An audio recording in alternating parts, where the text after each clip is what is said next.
Shalom, selamat pagi, selamat bertemu kembali dalam renungan pagi. Saudara-saudara yang dikasihi Tuhan, mari kita mengawali hari ini dengan kita merenungkan firman Tuhan.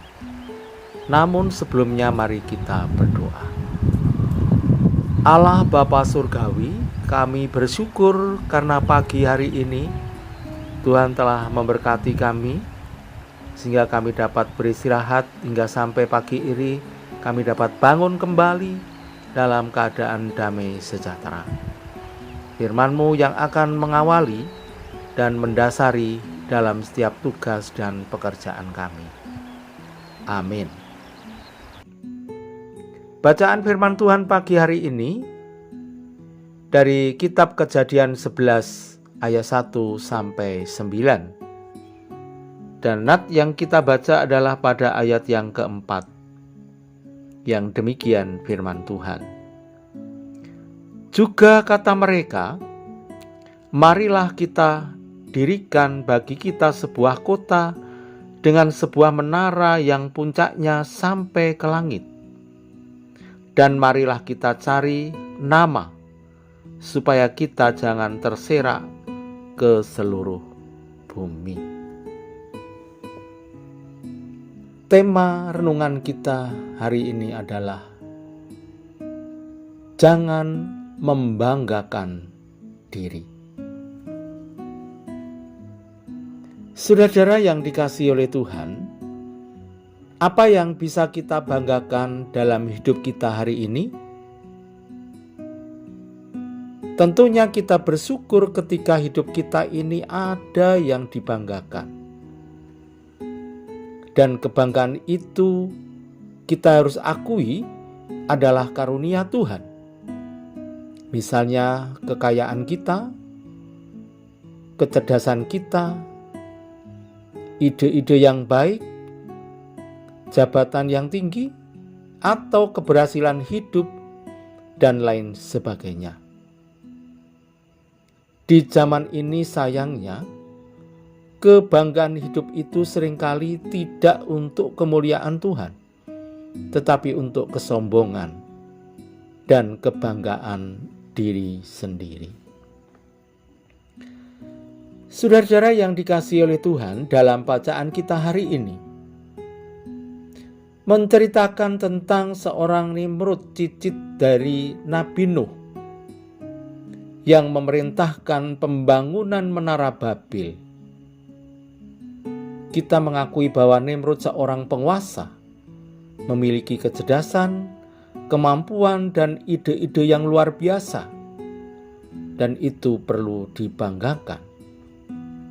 Namun semua itu bukan untuk kemuliaan Tuhan, tetapi untuk kebanggaan diri sendiri. Bagaimana tidak? Pada ayat 4 yang mengatakan, marilah kita dirikan bagi kita sebuah kota dengan sebuah menara yang puncaknya sampai ke langit. Dan marilah kita cari nama, supaya kita jangan terserak ke seluruh bumi. Tindakan ini sangat bertentangan dengan perjanjian Allah dan Nuh atau rencana Allah sendiri. Di Kejadian 9 ayat 1 mengatakan, beranak cuculah, bertambah banyaklah, serta penuhilah bumi. Manusia cenderung membanggakan kemampuannya untuk membangun kota dengan menaranya mencapai langit. Tujuannya adalah mencari popularitas yang menyamakan diri dengan Allah dan hidup bersama selamanya. Mereka menolak untuk memenuhi bumi. Manusia memiliki keterbatasan.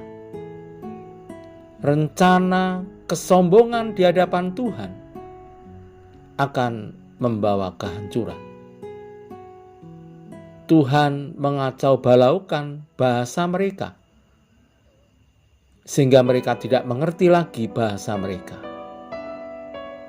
Maka dengan demikian, mereka hancurlah pekerjaan mendirikan kota dan menaranya. Mereka diserakkan oleh Tuhan ke seluruh bumi. Manusia tidak menyenangkan hati Tuhan. Oleh karena itu, kacau balau dalam pembangunan kota dan menaranya. Saudara yang dikasihi Tuhan, apa yang bisa kita pelajari kisah Menara Babel ini? Kita bisa belajar dari kisah ini ada dua hal. Yang pertama, motivasi hidup yang benar. Dalam membangun dan mengembangkan kehidupan kita, harus didasari oleh motivasi yang benar. Dalam membangun impian dan mengembangkan usaha dengan berbagai perencanaan untuk meningkatkan kehidupan kita. Adakah prinsip yang tidak sesuai dengan firman Tuhan? Apa tujuan hidup kita? Apakah untuk kepuasan diri sendiri, membanggakan diri sendiri, dan mencari popularitas? Jika itu yang terjadi, maka mari kita membenahi pola pikir dan cara hidup kita, yaitu hidup yang seturut dengan firman Tuhan. Sadarilah bahwa yang kita miliki, kekayaan, ide, bahkan kemampuan untuk berhasil, semuanya berasal dari Tuhan. Maka motivasi hidup kita adalah untuk kemuliaan Tuhan.